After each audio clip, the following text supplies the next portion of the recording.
Hello students, good afternoon all. So out of the 4 subjects in social science, we are going to deal with the 4th subject, that is economics. I think that should be the 4th chapter in social science. The chapter is development. I think the word development is a very common word. Maybe in a day, how many times we use the word? So what is development? Maybe when I see you directly, each one will give your answer. Madam, progress. You are moving towards a better path. So many answers you will come out. So since we are not able to see each other, you please give the answer to yourself. What is development? So this concept has been always with us. You have aspirations, you have desires, you have ambitions, and what you should do to achieve all this, to make it a success. We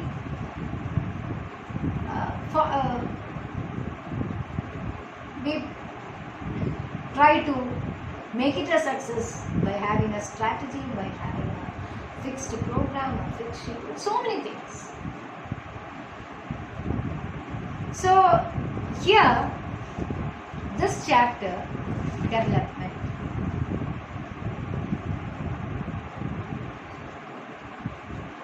it is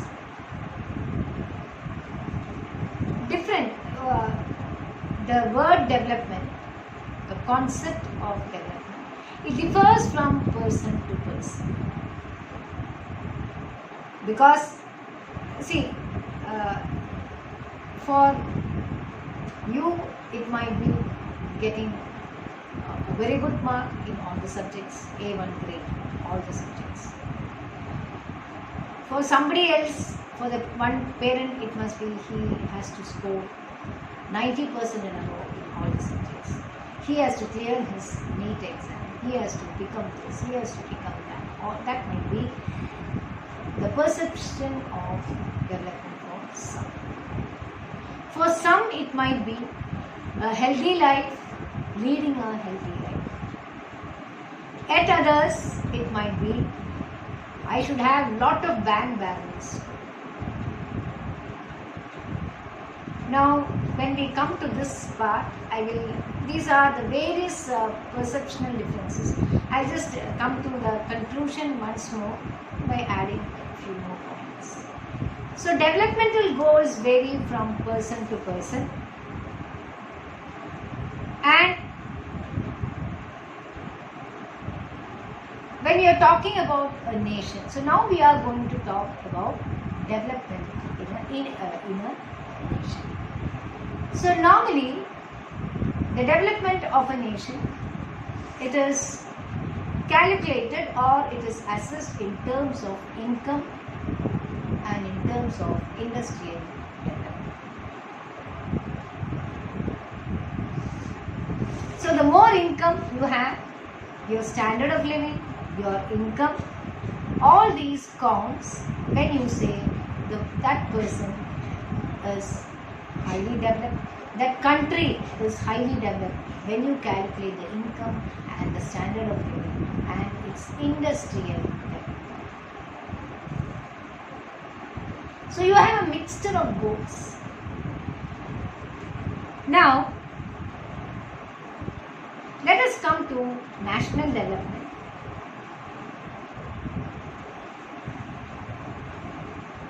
So how do you talk about a national development? You have certain indicators. You call it as the average income of a nation. When the income of the country is divided by the total population, you call it as average income or per capita. So we take so many indicators or important characteristics to compare the development between among people or among the population. So with regard to the countries, for comparing countries, the income is considered to be the most important attribute. Now the World Development Bank has submitted a report. The name of the report is World Development Report. Here they have categorized the countries as highly developed countries, developing countries and less developed countries. And they have given a figure like US dollars. Those countries with a per capita income of $122.36 billion, that is US dollars, per annum, are called rich countries. Then 1840,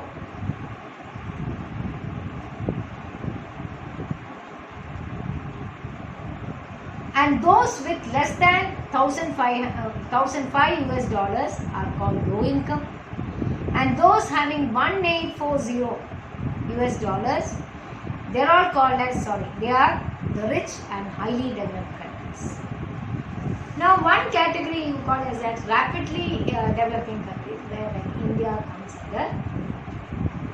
So for this, the base is the per capita income or national income. What is per capita income or national income?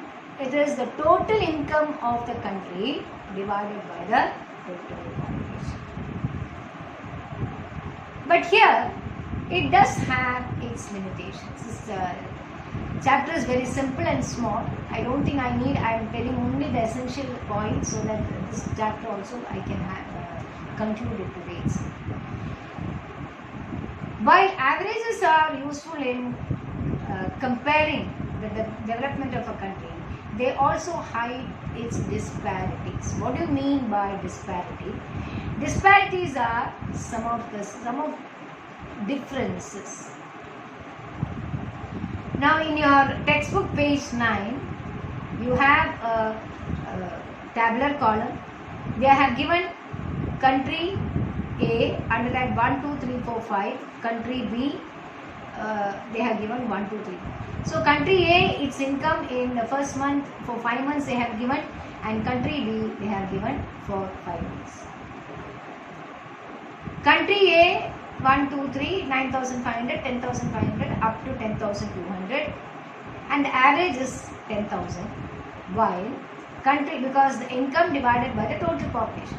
Here it is, all the 4 months it is 500 and the last month it is 48,000. The average income is again 10,000. But if you make a comparison,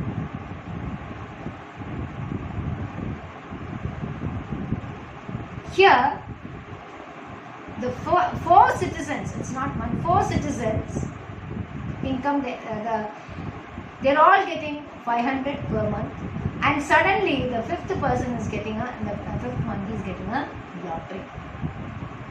But country A, it is almost the same every month, 9,500, maybe a plus or minus.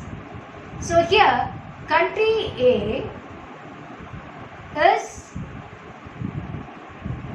preferred because the equal distribution of income, whereas country B, all the 4 months it is just 500 and once a month it is 48,000. So this is a big disparity. When the incomes are almost similar, same, not with much difference, that country is preferred because they have a better standard of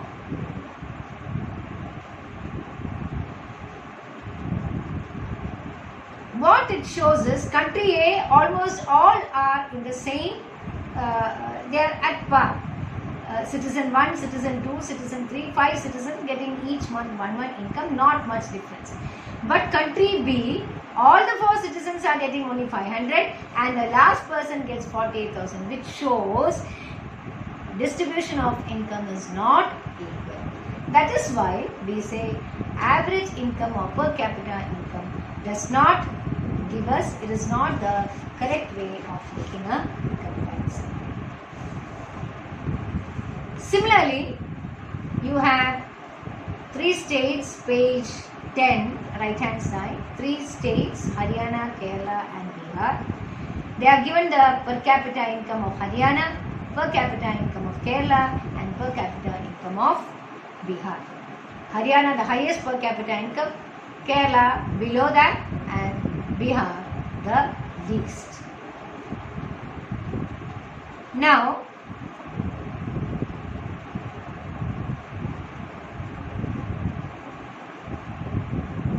if you take the per capita income alone, we will say Haryana is the most developed state among the 3 and Bihar is the least.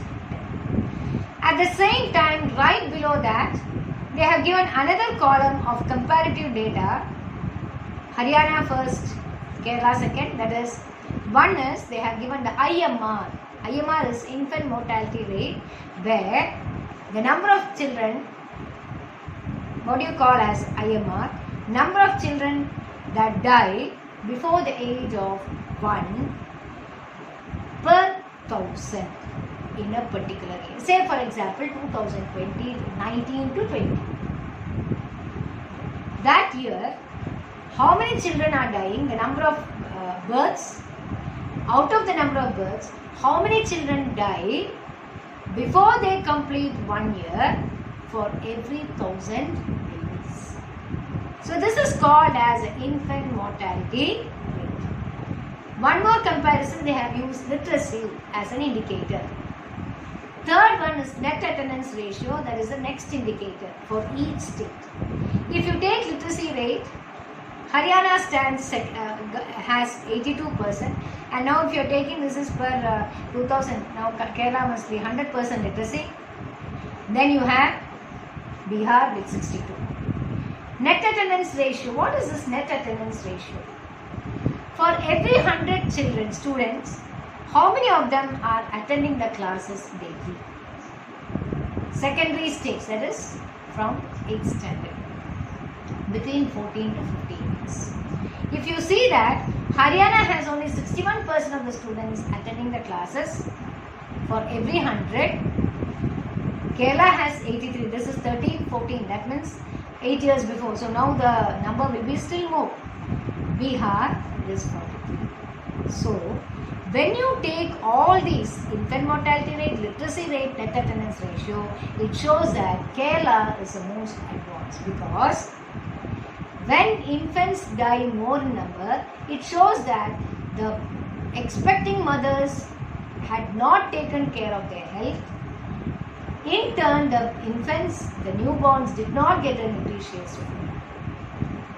So, health, only if there is a healthy population, the citizens, the population, the resource, the people, all these will be healthy and contribute to the development of the nation. Similarly, literacy rate, only if there is literacy, then literacy, education, when you are educated, you are able to earn, when you are able to learn, your standard of living becomes higher. Last one, net attendance ratio, only when you attend the school, there is an increase in the percentage of literacy and the educated population connected. Then you have an income, you have a standard of living, you contribute to the developmental new goals of the nation. So, such a type of development, you call it as the Human Development Report. Now, the Human Development HDI, under HDI, what are the indicators? Infant mortality rate, you have the literacy, you have the net attendance ratio, income, life expectancy. What is this life expectancy? How long you are expected to live? So, there also, today I think in India it is 74 or something. As if you have a long longevity, if your life expectancy is more, it shows that you belong to you are healthy, and so you have a better expectancy. So, when a country fulfills all these indicators, just not income alone, you cannot call America what you call as a developed nation in terms of HDI. You can see today in lakhs, they are in a day itself we are seeing 2,000, 2,500 deaths.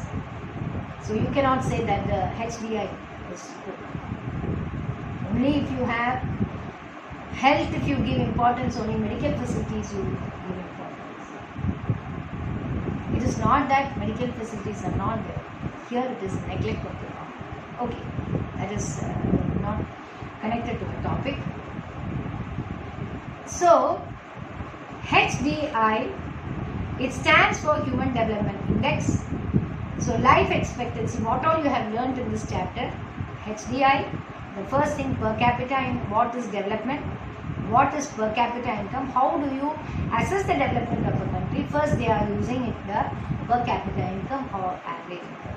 Then they say that just average income alone cannot be used as an indicator, it cannot be used as an indicator to show the development of a nation, to assess the development of a nation. 3, they are talking about the hiding, that is the disparities which are hidden. Then again they are talking about, they are taking the example of Haryana, Kerala, Bihar for what you call as income, average income, with regard to health, infant mortality rate, with regard to literacy, with regard to net attendance ratio, with regard to what you call as life expectancy.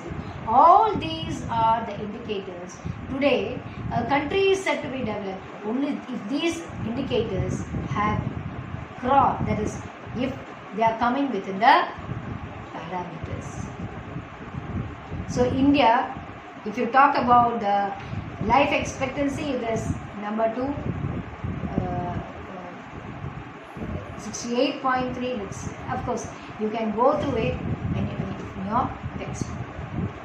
Now, as I told you, so I think then for a better development, principles of sustainable development, once again they have explained in terms of in the economics chapter also. And you know, yesterday also I was telling you about the resources, the depletion, conservation of nature. I think yesterday was, and the same thing. I only did not talk about ground water. Water also, it is a natural resource, and you might have water, but it is not available, because when you pollute the water, then there is no safe drinking water. So how much of groundwater will be available? They are talking about it in another, by 2050, what will be the case of, what will be the, with regard to crude oil, how much of it will be available. All these things are discussed, and they also say that if the principles of sustainable development is not followed, we will hardly have water. They are saying that the recent studies that India will be one of the countries which comes under water stress. What is water stress? When it is just not the quantity of water, it is the quality of water that is available to us. Again, they are talking about consequences of environmental degradation, the same thing, depression, which I spoke yesterday, or which I discussed in my class yesterday. So here, I just wanted to bring one question is there. Money in your pockets cannot buy all the goods and services that you may need to live well. Justify. That is about. We have spoken a lot about development, the average income. We have spoken about the standard of living. For all these things, money is needed. But at the same time, money in your pockets cannot fetch you all the goods and services that you need to live well. So that statement itself is a solid proof that money means a lot, but money is not everything. Today, I think today's paper, I think it was Tamil Chief Minister or opposition, he said All the rich people are only becoming victims of COVID-19. I'm not making a statement, but because only the rich can afford to go to foreign countries to visit or go on a tour.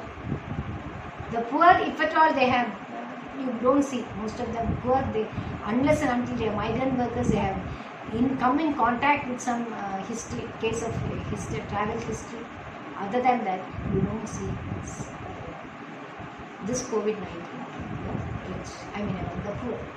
Here, because we have all, it is imprint in our mind that money can fetch everything.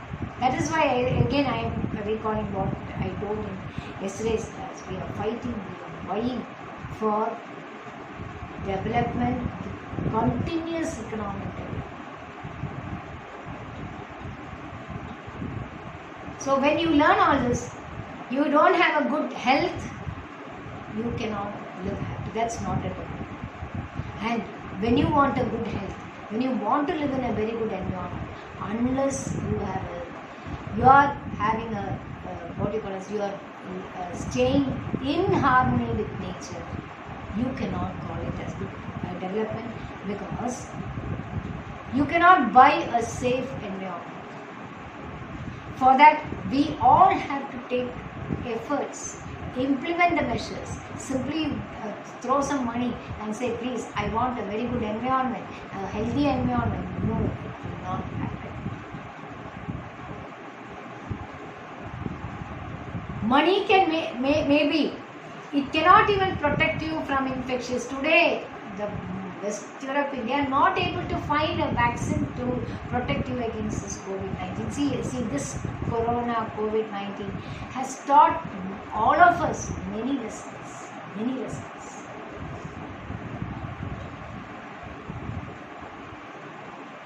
So, you want a very good mortality rate, you have to be healthy. If you have to be healthy, you should eat a healthy food. And if you need a healthy food, we should not poison the environment. On and on and on, the chapters are repeatedly coming to connecting you to the present scene. So I think this chapter, only this much is there, children. I've covered everything. And again, a word to all of you. COVID-19 has taught us many lessons. I think when you sit at home, you might be able to realize. Maybe you have understood that like this also we can live a life.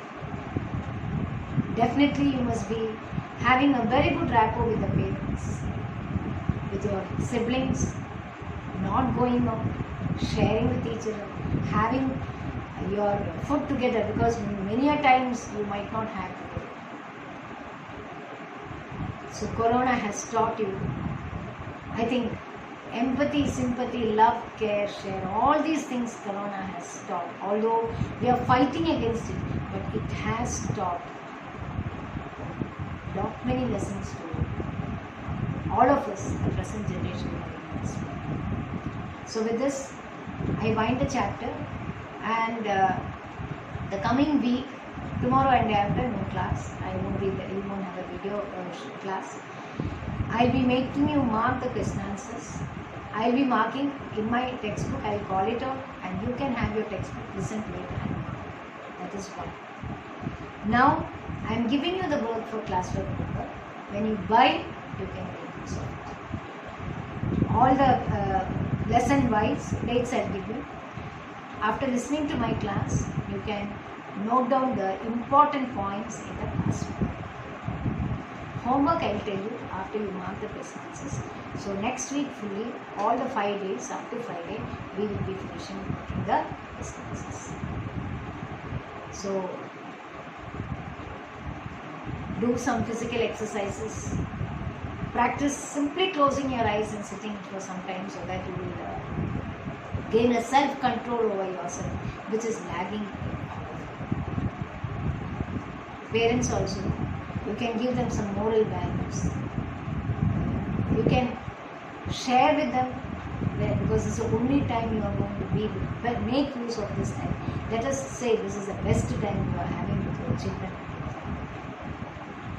And please, with limited resources, we are all trying to do our maximum. We expect 100% cooperation. I don't know, I believe that you are all doing the video class, and slowly you can sit at home and read the lesson, because after the school reopens you will not get time for all this. So thank you children, have a good day, have a good weekend, and see you all.